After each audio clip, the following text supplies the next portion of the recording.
In the warm, acrid, release exterior category, we have ginger, and in Chinese medicine, we call fresh ginger shengjiang, and if it's dried ginger, we call that paojiang.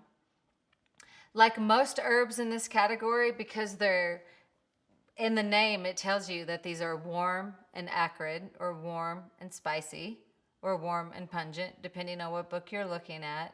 So the great thing about ginger essential oil, it is great on not only releasing the exterior, but helping with nausea, gas, bloating, any sort of digestive complaint that you may have due to a cold digestion.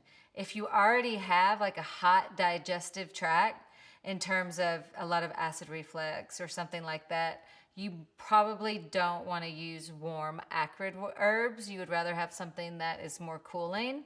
But for a lot of us, the metabolism of our digestion isn't working properly because we have a cold digestion. So ginger is really great for that.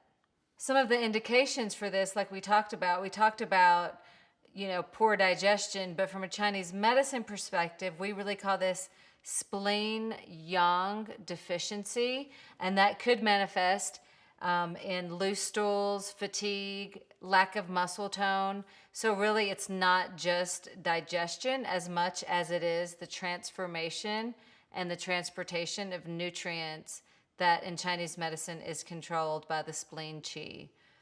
For ginger, you probably don't want to use a 4% dilution is the highest you want to use. I tend to go a little bit lower.